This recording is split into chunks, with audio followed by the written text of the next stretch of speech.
como vão vocês?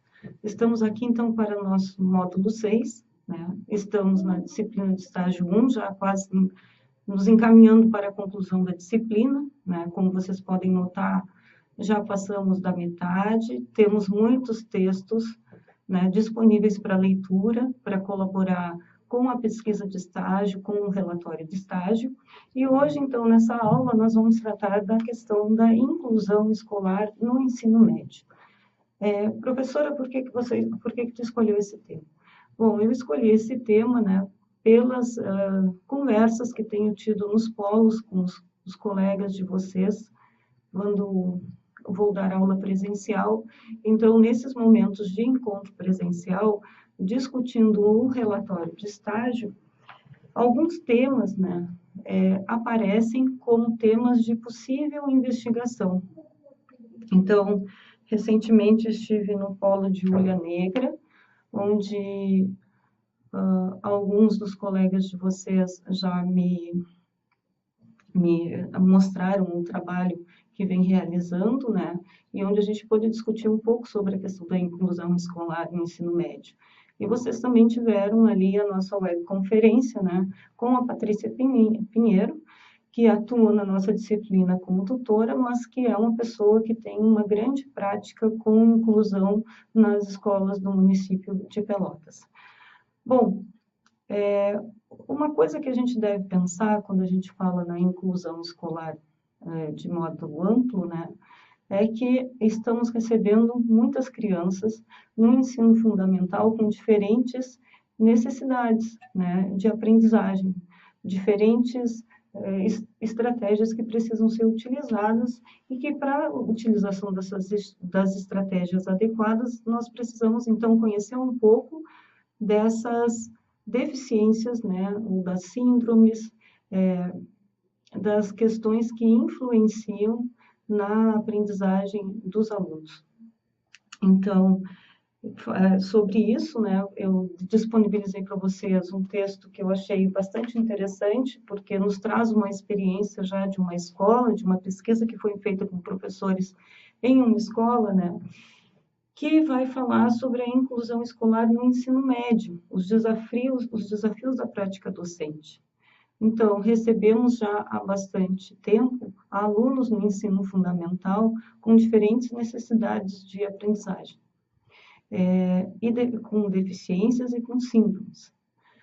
Então, será que esses alunos que recebemos no ensino fundamental, eles alcançam o ensino médio? E será que alcançam o ensino médio na mesma proporção? Então, esse artigo nos apresenta alguns dados interessantes a respeito disso, né? Inclusive nos dizendo que do ensino da rede básica em 2012, que é a data desse artigo de publicação 2016, que é a data de publicação desse artigo, né? Então, são dados atualizados. Cerca de 1,4% dos estudantes matriculados nas escolas de educação de ensino fundamental do Brasil são pessoas com necessidades especiais de aprendizagem, tá? Pessoas para quem é preciso pensar uma estratégia diferenciada para que elas possam ser alcançadas na questão do ensino. Então, desses 1,4, tá, apenas 0,4 alcançam o ensino médio.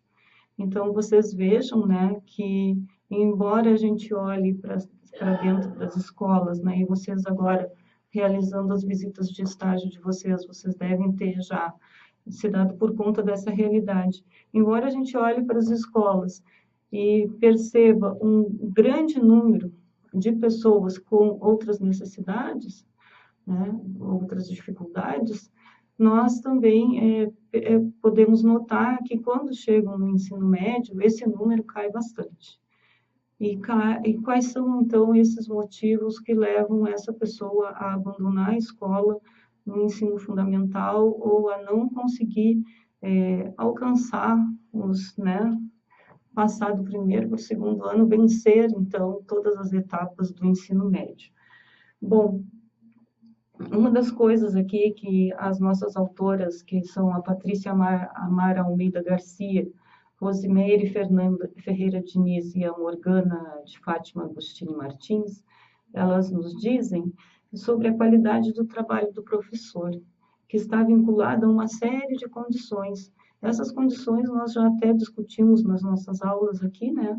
Mas cabe relembrar que os professores atendem uma quantidade muito grande de alunos por turma, né? Isso se pensando o diurno, né? A realidade no noturno é um pouco diferente. Então, mas no diurno, turmas muito cheias, né? O horário de trabalho é um horário de trabalho bastante sobrecarregado. O tempo disponível para preparação das aulas é curto, né? Justamente porque temos uma carga horária extenuante. E aí cabe lembrar que a situação da filosofia nas escolas públicas é de apenas um período, né, na sua grande maioria, ou um módulo dentro da semana, e o que obriga um professor de 20 horas de filosofia a ter pelo menos 17 turmas, para poder, né, então fica com 3 horas de preparação de aula e reuniões. E sabemos que isso é pouco, né? Principalmente se um professor atende primeiro, segundo e terceiro ano do ensino médio, porque são aulas diferentes que precisam ser planejadas. E isso, né, todos os dias em planejamento, quer dizer, todos os dias é preciso planejar. Então, um trabalho contínuo, né, e que causa um cansaço, né, nos professores de modo geral. Então, aqui, além do tempo disponível para a preparação das aulas, né, os professores detectam a falta do apoio do profissional preparado para o acompanhamento, né, e que contribua na sua prática educativa. E isso, em se tratando de inclusão, é ainda mais relevante. Os professores precisam, né, ter um acompanhamento. Então, falamos no outro momento das salas de recurso, que são justamente esse acompanhamento que os professores têm dentro das escolas para que possam realizar um trabalho com as inúmeras, né, deficiências e síndromes que se encontram na escola, mas essa não é uma realidade ainda de todas as escolas. Então, em muitas escolas, falta o profissional adequado para discutir a estratégia de preparação das aulas. E isso é ainda mais grave no ensino médio. Por que no ensino médio é ainda mais grave? Porque é onde o conhecimento científico ele ganha mais fôlego. Né? Então, houve toda a introdução ao conhecimento científico durante o ensino fundamental e no ensino médio, onde ele vai ganhar uma profundidade maior, se torna mais difícil trabalhar, por exemplo, com uma criança que tem autismo, né, com um jovem que tenha, dependendo do autismo, né, ou com um jovem que seja síndrome de Down, né, ou com um jovem, por exemplo, que seja surdo, que não é uma deficiência. Né? Então, como eu ensino filosofia para um aluno surdo? Vocês já se colocaram esse desafio? Os surdos, eles são muito presentes nas escolas e eles precisam ser alcançados também no ensino de filosofia. Quais são as estratégias possíveis para isso? Então, essa é uma questão que deve ser investigada por vocês, assim, vocês devem levar em consideração e pensar sobre isso, né, se preparando, então, para o estágio de prática docente. Bom, vamos seguir adiante aqui. Então, a falta do acompanhamento do profissional, né? A qualidade dos recursos didáticos da escola, reuniões para preparação, para estudo, entre outros. Tá? Então, isso são condições que afetam o trabalho, a qualidade do trabalho do professor em sala de aula. Eu fiz uma pergunta para vocês no fórum, né? Se a estrutura afeta a aprendizagem. E posso fazer outra pergunta para vocês, que é: a estrutura afeta o trabalho do professor? A estrutura disponível nas escolas afeta o trabalho do professor na prática inclusiva, por exemplo? Então, vamos pensar sobre isso. Vamos ver aqui, eu quero ler para vocês aqui para a questão da inclusão no ensino médio, exatamente uma parte ali do que elas apresentam, aquilo que eu tinha falado para vocês, né? Então, enquanto no ensino fundamental, alunos com necessidades especiais de ensino, né, representam 1,4% do total, no ensino médio, apesar do crescimento, representam apenas 0,4%. Essa disparidade sinaliza que um número considerável de pessoas com alguma deficiência deixa a escola sem chegar à última etapa da educação básica. E considero isso bastante problemático, né? Porque se temos pessoas já com um grau de dificuldade de aprendizagem pela sua própria condição, essas pessoas precisam, né, alcançar um patamar de conhecimento que permita que elas sejam minimamente autônomas, né? Porque pensamos muito a pessoa com deficiência amparada pela família, mas em algum momento essa pessoa com deficiência se tornará adulta e, né, no decorrer da vida, ficará desamparada, né? Os pais falecem, nem sempre existe um familiar para tomar conta, então tudo aquilo que a pessoa com deficiência puder fazer por ela mesma, e tudo aquilo que ela puder ter aprendido e ter de conhecimento, né, faz com que ela, a princípio, deveria fazer com que ela tenha uma qualidade de vida um pouco melhor na sua fase adulta. Entre os fatores que contribuem para essa desigualdade, destaca-se a própria estrutura do ensino médio, que em muitas instituições ainda está associada a uma formação medida apenas pela produtividade intelectual ou profissional.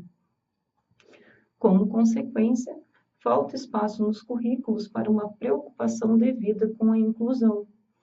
Soma-se a isso os problemas já conhecidos de infraestrutura escolar voltada ao atendimento desses alunos, comuns em todas as etapas da educação básica.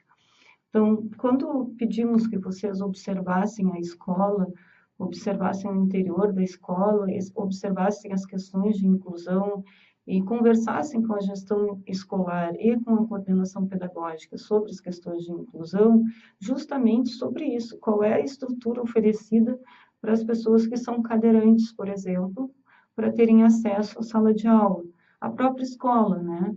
Quais são as condições estruturais do entorno da escola para que aquele cadeirante tenha acesso ao interior da escola, para que ele tenha acesso à sala de aula. Quais são as condições estruturais da escola para o aluno que é surdo? Tá? Os professores utilizam Libras? Os professores têm um intérprete que funciona como mediador entre essas duas pessoas, o professor e o aluno surdo? A sala de aula do aluno surdo possui o sinal luminoso para avisar a troca de períodos, né, que são condições mínimas para que o aluno surdo, né, esteja incluído na escola. E assim nós podemos pensar de outras deficiências, por exemplo, a questão da baixa visão ou da cegueira, né? Quais são as sinalizações que existem na escola para que o aluno com baixa visão ou cegueira, né, possa encontrar o caminho até a sua sala de aula ou até o interior da escola. Então, são questões que geralmente não nos afetam porque não temos, né, muitos de nós aqui, a nossa grande maioria, não tem nenhuma dessas deficiências, né? Mas outras pessoas são afetadas, né? Pessoas próximas, alunos muitas vezes e até às vezes pessoas da nossa própria família são afetadas pela falta de estrutura. Como uma pessoa que é cadeirante tentar entrar num prédio público, num fórum, por exemplo, existe a acessibilidade, né? Então, são questões mínimas de civilidade, de cidadania, que ainda não foram alcançadas, né, de modo geral, em todo o Brasil. Então, ainda temos muito que encaminhar nessa questão. E aí, sobre as questões de aprendizagens, né, Zabala salienta que elas dependem das características singulares de cada um dos aprendizes e a forma como se aprende. O ritmo de aprendizagem varia segundo as capacidades, interesses e motivações de cada indivíduo.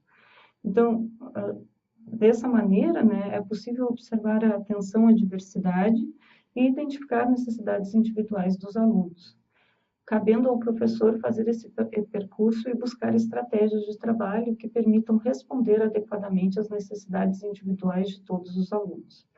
Então, vejam como é complexo, né? Nós temos uma sala de aula, digamos, com 25 alunos, uma sala de aula de filosofia, onde entramos uma vez por semana, né, e ali temos diferentes condições de aprendizagem, incluindo deficiências, né, porque por si só cada um já aprende de uma maneira e num tempo diferente, mas ainda é preciso pensar as pessoas que, associado a essa diferença de tempo e de graus, talvez, de aprendizagem, são pessoas que têm algo que interfere no processo de aprendizagem, de maneira que eu, enquanto professor, preciso pensar sobre isso e utilizar alguma estratégia para que aquela pessoa também aprenda. Então, praticamente, né, embora o professor faça um planejamento, esse planejamento deve prever diferentes sujeitos, pelo menos 25 diferentes sujeitos que tem dentro dessa turma. E aí que está a dificuldade, né? Porque eu, como professores de filosofia, com um tempo curto em sala de aula, isso nos obriga a estar pensando praticamente de forma cotidiana estratégias para a inclusão dos alunos nas nossas aulas. Eu assim, insisto na questão do horário da filosofia nas escolas, né, da carga horária da filosofia nas escolas, porque entendo que seja diferente, por exemplo, quando tu tens ensino de língua portuguesa na escola ou ensino de matemática na escola. São disciplinas que têm uma carga horária maior e que, portanto, o professor tem um número menor de turmas, né? Então, ele faz... enquanto um professor de filosofia atende 17 turmas dentro das suas 20 horas, um professor de língua portuguesa vai atender 3 vezes menos, porque ele tem 3 períodos ou 3 módulos em cada turma. Então, ele vai fazer um número menor de planejamentos, embora ele também precise sempre pensar nas questões de inclusão. As questões de inclusão são para todos dentro das escolas. Todos os professores da escola, independente de qual ciência, né, esteja trabalhando, todos os professores devem trabalhar com a questão da inclusão. E aí a gente pensa a dificuldade que isso cria.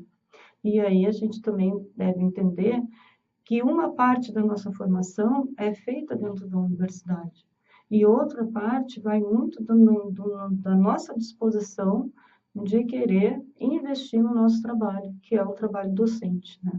Então, enquanto professor, como é que eu penso isso? Quais são as estratégias que eu utilizo? Como é que eu faço a minha formação continuada? Né, que é justamente essa formação que vai ocorrer depois da graduação e, às vezes, depois da inserção no mercado de trabalho, que é uma atualização constante das questões educacionais.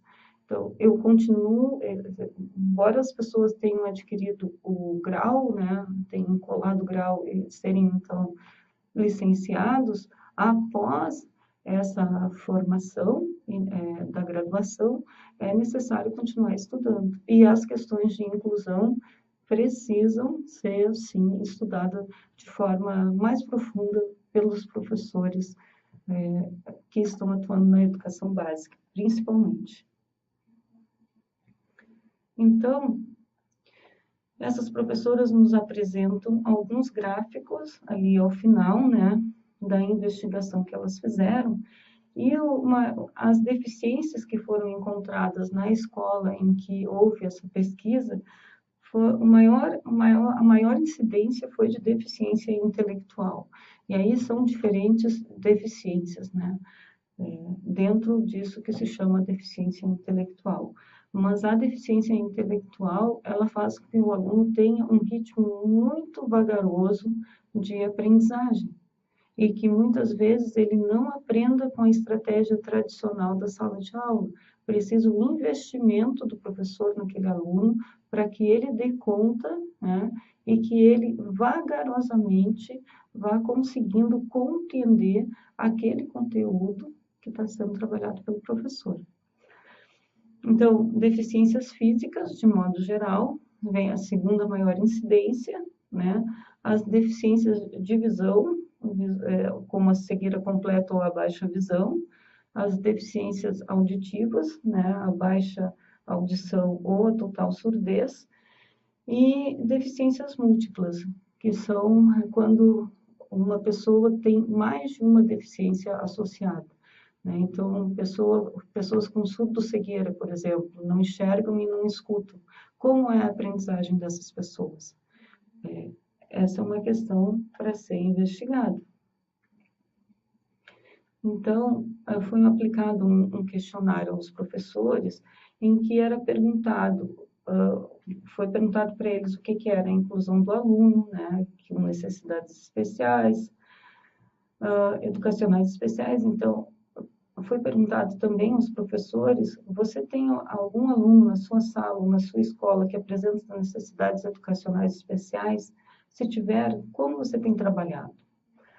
E aí os professores responderam, né, deram algumas respostas assim, que trabalham de forma igual com todos os alunos, né, para não trazer constrangimento, tratam todos da mesma maneira, que é difícil, o professor tenta, mas ocupa várias funções ao mesmo tempo e também não tem preparo, que precisa conhecer em cada aluno em particular para agir de uma maneira melhor, né? E professores que têm alunos e não fazem nenhuma diferenciação entre esses alunos, dão a sua aula como se ali não houvesse um aluno com uma necessidade de aprendizagem diferenciada. Então, as autoras nos dizem, né, que essas respostas reforçam um desconhecimento em relação ao papel da escola para com todos os alunos, uma vez que o reconhecimento das diferenças e o oferecimento de respostas compatíveis com as especificidades dos alunos é um dos pilares do modelo inclusivo. Então, né, conforme as nossas legislações educacionais, que já vimos lá nas nossas aulas iniciais, né, não é um pedido para que a gente faça a inclusão, é uma lei, né? Nós devemos fazer a inclusão. A inclusão foi tornada, né, pouco a pouco, se chegou à legislação que temos, né? Então, não é algo que o professor ofereça a mais, mas faz parte do seu trabalho, a inclusão dos alunos. Então, ao referirem que trabalham igualmente, que não fazem diferenciação, esses professores estão negando o caráter equânime fundamental da escola. Um dos professores se refere à falta de preparo, o que é real. No entanto, a dimensão atitudinal, que deve explicitar o entendimento de que a diversidade faz parte da escola e que ela precisa ser observada e valorizada, ainda não faz parte do discurso dos professores. Então, há uma grande resistência, né? Desde o início das minhas atividades como docente, né, eu fui incluindo, pouco a pouco, de acordo com o que a necessidade apresentava, fui incluindo nos meus planejamentos os alunos que foram me chegando. E é uma situação em que a gente se sente, enquanto professor, fragilizado por não poder dar conta, e porque muitas vezes nós vamos utilizar estratégias em sala de aula que vão fracassar. E iremos buscar outras estratégias para tentar alcançar aquele aluno. E, né, os professores e eu, nesse momento, né, me senti bastante fragilizada no sentido de não perceber se eu estava alcançando meu aluno ou não. Mas também, né, nessa minha carreira docente, eu já pude perceber as mudanças na escola, inclusive nessa questão do acompanhamento dos professores, que quando comecei a trabalhar não havia, e que agora funciona em algumas escolas, e na escola em que eu trabalho funciona muito bem. Então, se eu tenho um aluno com uma que eu percebo, né, que tenha algum problema, eu me dirijo à sala de recursos, converso com a psicopedagoga, pergunto por aquele aluno se ele tem laudo, se eles sabem se tem laudo, ou posso fazer um encaminhamento para a sala de recursos para que seja feita uma anamnese, né, e então possa ser investigado essa condição do aluno para que eu possa efetivamente trabalhar com ele, né, pessoal? Trabalhar com ele de forma significativa. Eu espero que vocês aproveitem bastante o material que deixei para vocês, né? Espero que façam dessa questão uma questão de pesquisa dentro do estágio e que sirva para que vocês se preparem, então, para a atividade, para as aulas de vocês, ok? Então, até a nossa próxima aula.